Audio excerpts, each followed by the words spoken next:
Imagine a time, and not even that long ago, really, when a severe infection in your jaw or neck, well, it carried a staggering 54% mortality rate. 54%. It sounds like something from like a history book. Exactly. But the story of how that number just plummeted even before penicillin was widely used, well, it's one of medicine's really remarkable turnarounds. It really is. So today we're taking a deep dive into these maxillofacial infections, specifically the serious kind, the ones starting from teeth and spreading deep into the neck and face. The deep fascial space infections. Right. And our mission basically is to distill the essential knowledge, the principles that guide surgeons in managing these potentially life-threatening conditions. Yeah. We want you to understand what keeps us safe. And what's fascinating here really is the journey. The sources we looked at highlight this structured approach that, well, it revolutionized patient outcomes. We'll be exploring these 8 sequential steps that really form the backbone of managing these infections today. It ensures a high level of care for what are now, thankfully, much less common, but still very serious conditions. That journey you mentioned, it sounds pretty dramatic. Our sources, they take us back to Ashbel Williams' 1940 series. He documented 37 cases of Ludwig's angina. That's a severe infection of the neck and jaw with that terrifying 54% mortality rate we mentioned. Yeah, unimaginable today. But get this. Just 3 years later, Williams and a Dr. Walter Guralnick, they published new findings. They'd reduced that mortality down to 10%. Just 3 years. And this wasn't because of penicillin. That wasn't widely used yet. So Yeah. what was the game changer? What did they do? It really came down to fundamental surgical principles. Dr. Guralnick applied them rigorously. First, immediate securing of the patient's airway. That was critical. Okay. Airway first. Always. Followed by early and aggressive surgical drainage of all the affected spaces, not just the obvious ones, but everywhere the infection might have tracked. Aggressive drainage. So no waiting around. No waiting. It was a radical shift. And of course, later, with antibiotics and better supportive care, that Ludwig's angina mortality dropped even further, down to about 4% today. Wow.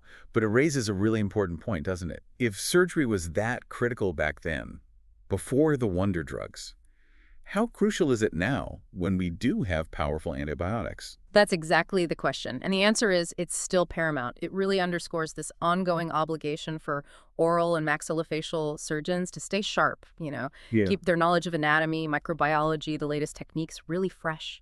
Because these infections, when they happen, they're serious, they're unexpected, and they demand immediate, decisive action. Right. These principles sound timeless. And our guide for today's deep dive, well, it comes from the late Dr. Larry Peterson. He laid out 8 sequential steps for managing these deep infections, steps that ensure, a high level of care. A structured approach. It's essential. Yeah. So just to give you a roadmap, the steps are 1, determine the severity. 2, evaluate the patient's own defenses. 3, decide where to treat them, hospital or outpatient. 4, treat surgically. 5, support them medically. 6, choose and prescribe antibiotics. 7, administer those antibiotics properly. And finally, 8, evaluate the patient frequently. That's the framework. Okay, so let's dive in. The first 3 steps you mentioned are designed to happen fast, like within minutes of a patient showing up. So step 1, determining severity. What are surgeons looking for right away? How do they gauge the danger? They're looking hard at 3 main things. First, the anatomic location. Where exactly is the infection? Location. Pretty much, yeah. We categorize infections by their threat to the airway or other vital structures. So like a low severity infection might be just on the cheap, usually no immediate airway threat. Right. But a moderate severity one, say deeper in the jaw spaces or around the back of the tongue, that can cause so much swelling or stiffness in the jaw, we call that trismus. Trismus, okay. Yeah, that it makes it hard to open the mouth, hard to intubate, potentially compromising breathing. And then you have the high severity infections. These are the ones in the deep neck spaces near the throat that can directly block or push the airway aside or even spread down into the chest or rarely up towards the brain. Wow. So the location, it really dictates the urgency and, the potential pathways for spread. Understanding the where is clearly vital. But infection isn't static, right? It's moving. So beyond location, how fast it's progressing must be the next big concern. Precisely. Factor number 2 is the rate of progression. Is this developing slowly over days or rapidly over hours? Surgeons ask about when the swelling started, when the pain started. Okay. Generally, odontogenic infections move through stages. Early on, it's often soft, kind of doughy swelling. That's the inoculation phase, mostly aerobic bacteria. Mm. Then it often transitions to cellulitis, usually around day 3 to 7. That's when it gets hard, red, diffuse, really tender. Now you've got mixed bacteria, aerobes and anaerobes. And after about 5 days or so, you might see an abscess form. The center softens, might look shiny. You might be able to feel fluid moving under the skin, what we call fluctuance. That's usually dominated by anaerobic bacteria. Okay, so stages. But you mentioned something, necrotizing fasciitis. That sounds different. It is. That's a particularly nasty, rapidly progressing type. It spreads aggressively along the tissue plane, sometimes down the neck onto the chest wall. It's an absolute surgical emergency. We often see it in patients with complicating factors like uncontrolled diabetes or alcoholism. What are the signs for that one? Early signs can be subtle, maybe small blisters or a dusky purplish discoloration of the skin, then maybe numbness followed by tissue death, necrosis. It requires immediate extensive surgery, broad-spectrum antibiotics, intensive care. It's very serious. Definitely sounds like it. Okay, so location, rate of progression. What's the third critical factor for severity? That would be airway compromise. This is, unfortunately, the most frequent cause of death in these situations. Right, the airway again. Always the airway. Surgeons assess for complete obstruction, little or no air movement. That means an immediate surgical airway, like a cricothyroidotomy or tracheotomy. Okay. Or they look for signs of partial obstruction. That could be abnormal breath sounds, like a high-pitched wheeze called stridor.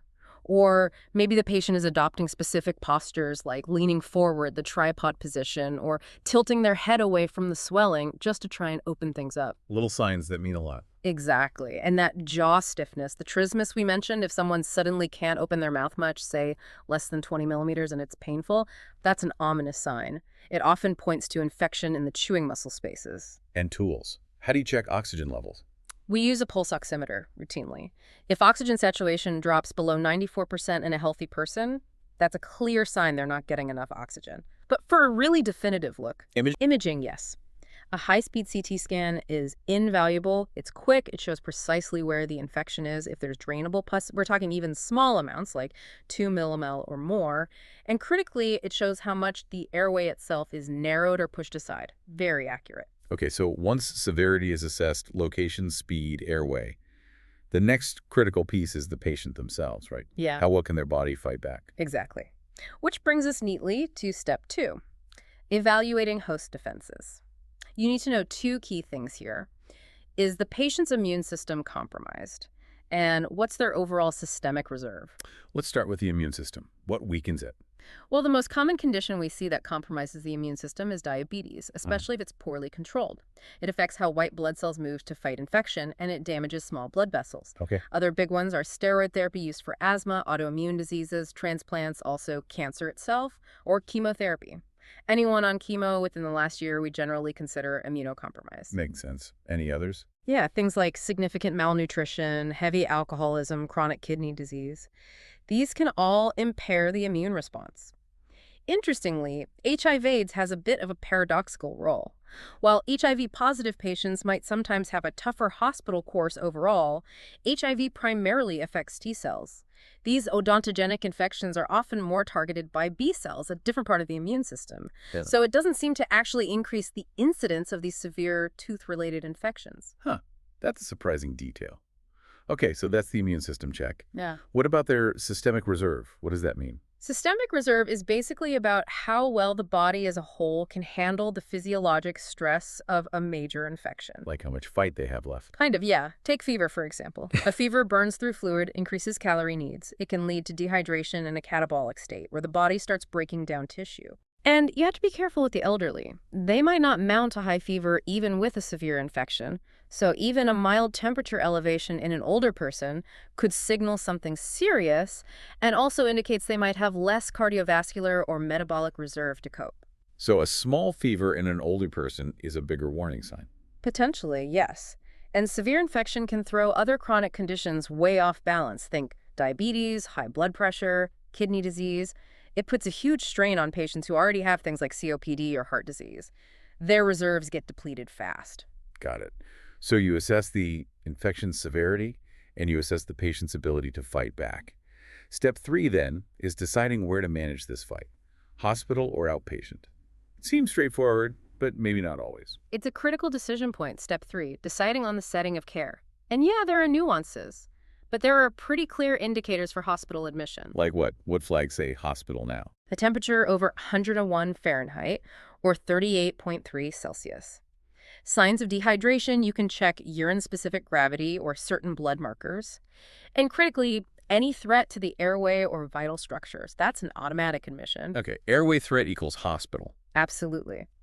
Also, infections in those moderate or high severity anatomic spaces we talked about, the deeper jaw spaces, the neck spaces, those almost always warrant admission for close monitoring and potential intervention. What else?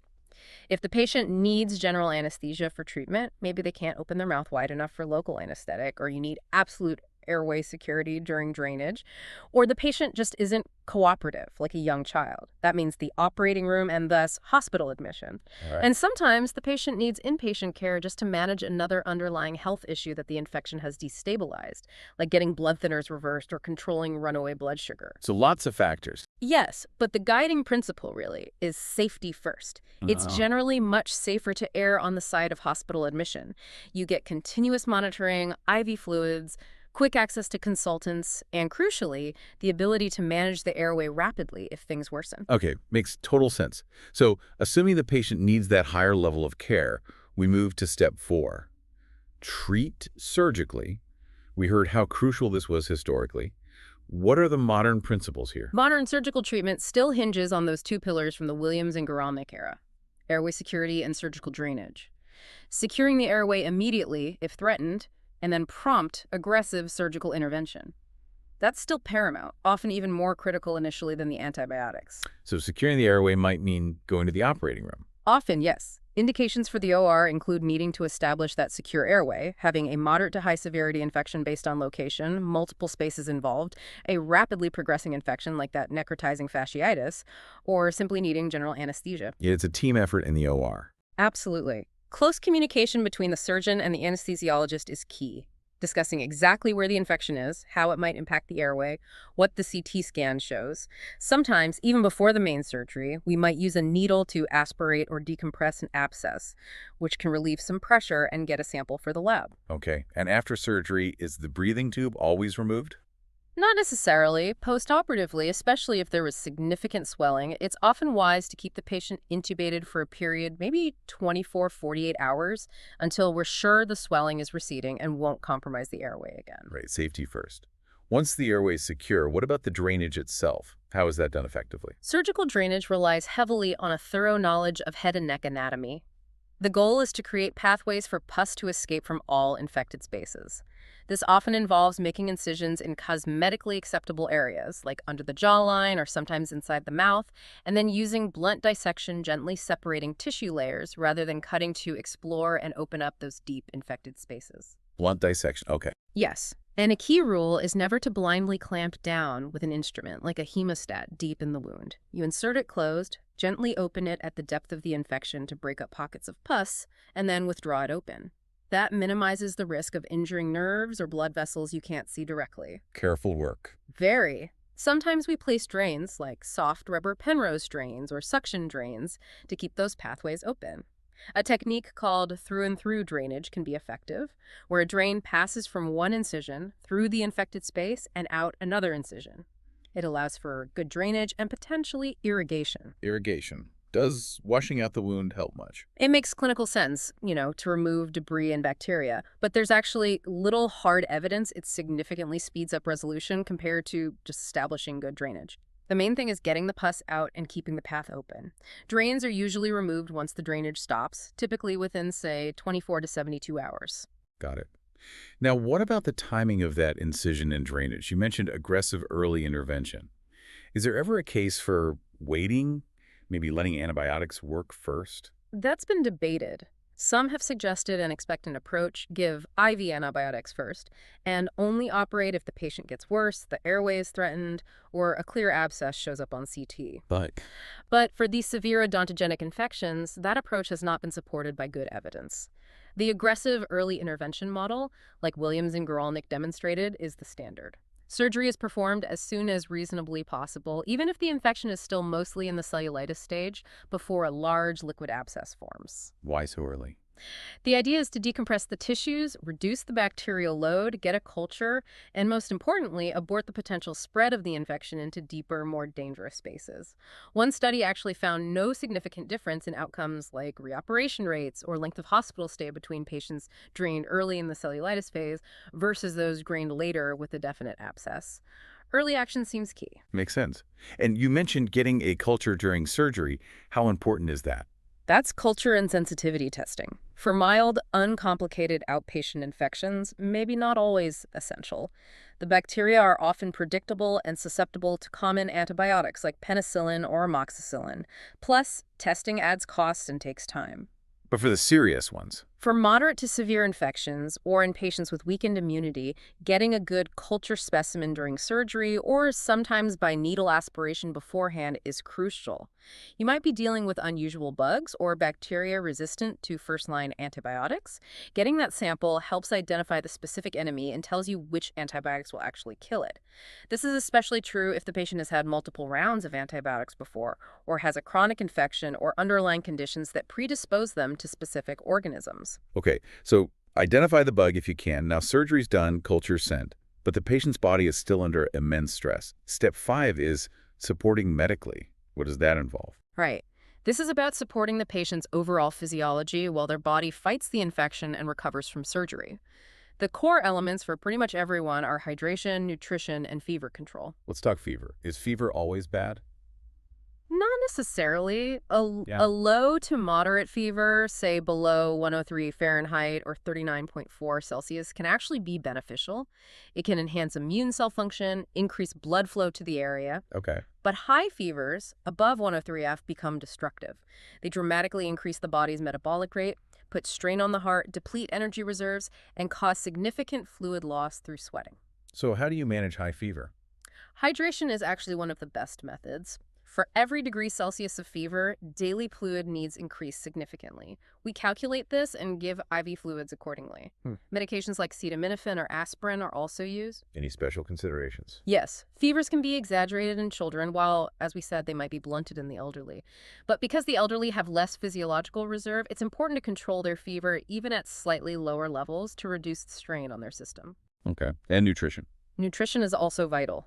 Fever increases metabolic demand significantly. Plus, the infection itself, the surgery, the swelling, the pain, it can all make it really difficult for a patient to eat or drink normally.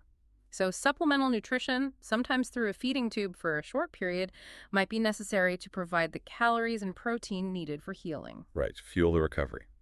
Okay. Step 6, choosing and prescribing antibiotic therapy.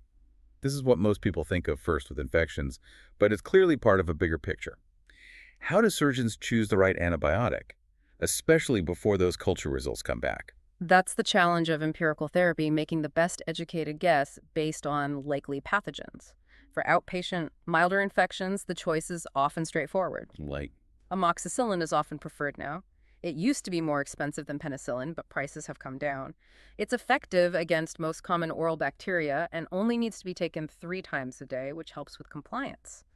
Penicillin V is also effective, but usually requires 4 times a day dosing. does it matter much which one from all the cases? Honestly, for uncomplicated infections where the main treatment is surgical, like extracting the infected tooth or draining a small abscess, studies show no significant difference in outcomes like pain or swelling reduction at 1 week between basic penicillin amoxicillin and broader spectrum antibiotics. The surgery is the key. Okay. What about penicillin allergies? If someone's truly allergic to penicillin, then clindamycin is usually the first choice for outpatient therapy.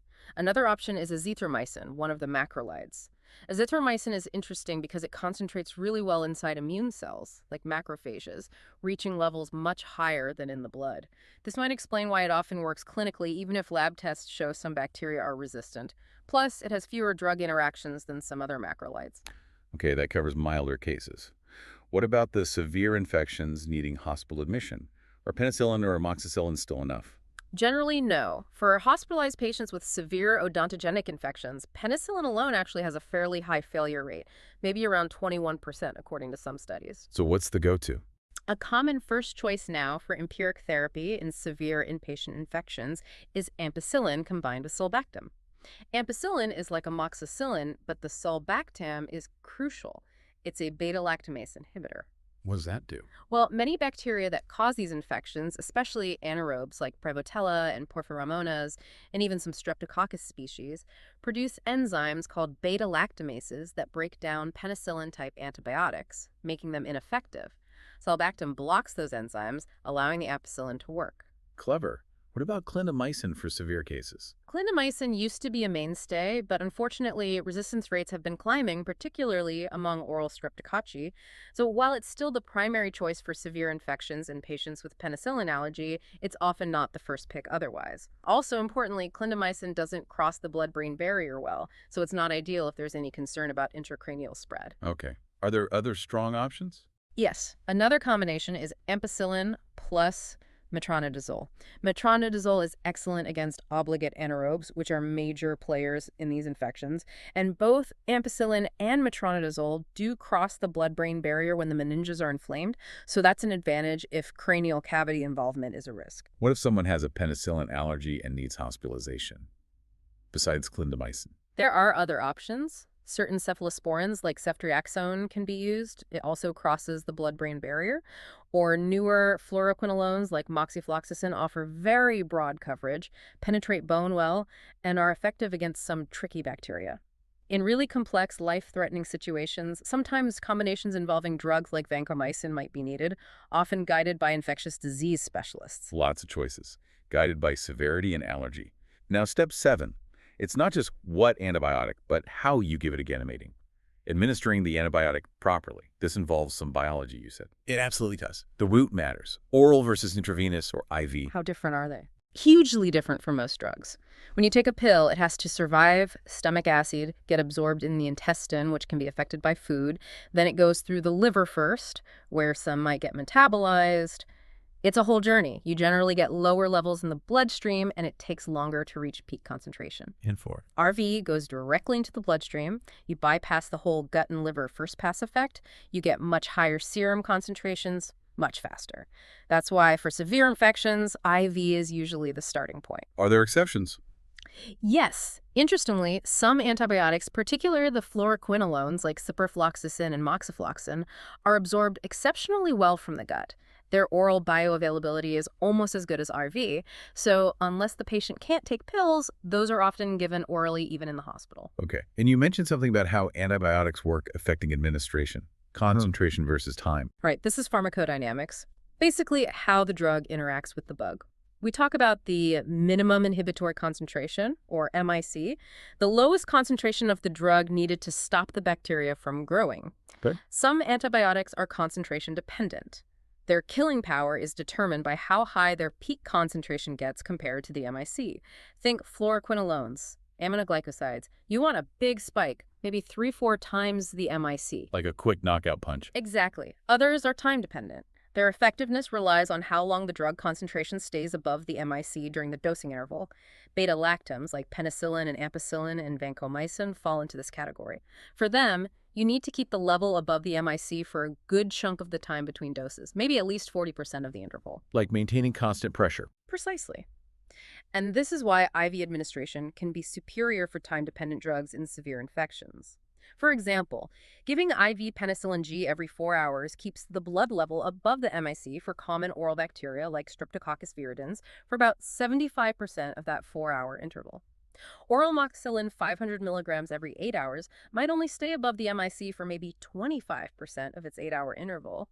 Even though amoxicillin seems broader, the IV penicillin dosing is pharmacodynamically more potent against those specific bugs. That's a really important distinction. Not intuitive. What about practical things like cost? Cost is a huge factor. Step 7 includes practicalities, and it's often overlooked in clinical decision-making, but it's critical for patients. Generic amoxicillin is generally much, much cheaper than generic clindamycin, for example. Right. And this raises a really important issue.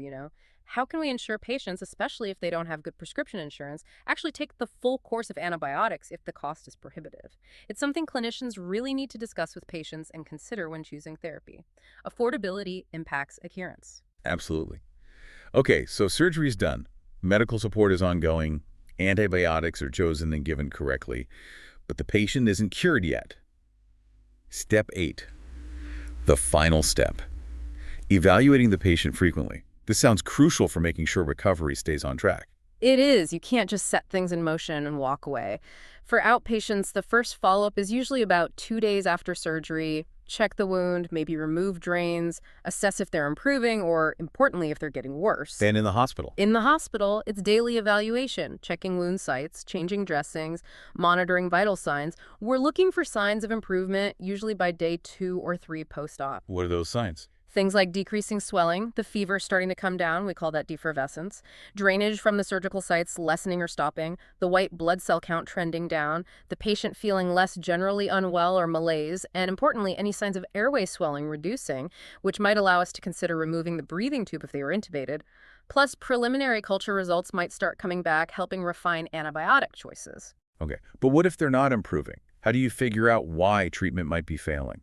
That requires investigation. If improvement isn't apparent after, say, 48, 72 hours, you have to ask why.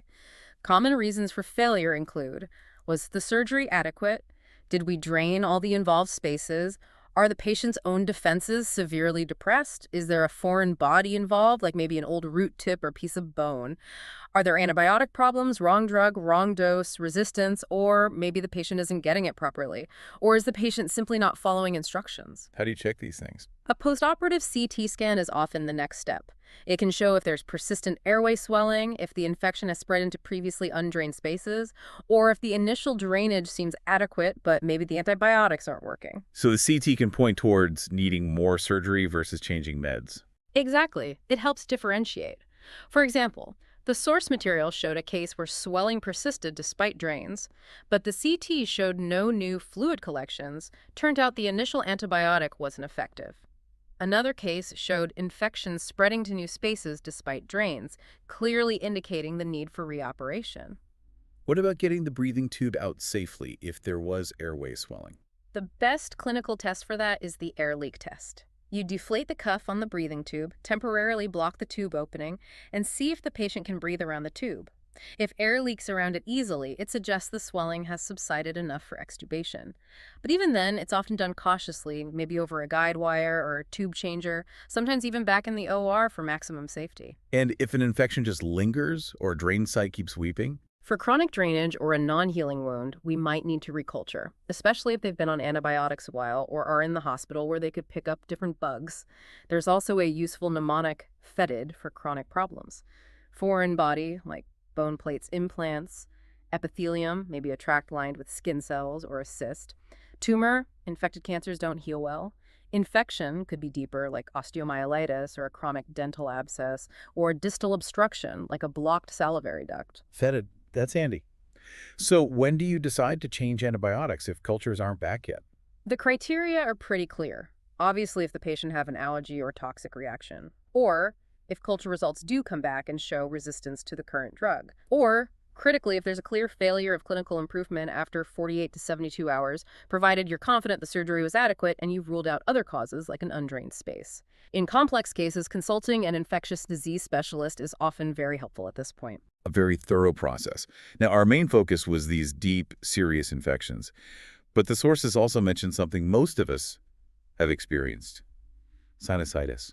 How does that fit in? Is it related? It can be, yeah. Sinusitis, inflammation of the sinuses, is common, and sometimes it's actually a complication of a dental infection, especially from the upper back teeth whose roots are close to the maxillary sinus. Or it can happen after oral surgery if there's an opening into the sinus, or maybe from bone grafting procedures. How is it diagnosed and treated? Diagnosis usually involves symptoms like pain over the sinus, maybe worse when bending over, nasal discharge, tenderness. A CT scan is the best way to visualize it. Treatment depends if it's acute or chronic. Acute sinusitis is often viral initially, so antibiotics aren't usually needed in the first week unless it seems bacterial or severe. If bacterial, standard antibiotics like amoxicillin are used, if there's an underlying dental cause, that must be treated surgically. And chronic sinusitis. Chronic sinusitis, lasting more than 8 weeks, is often more inflammatory, maybe related to allergies or even fungi.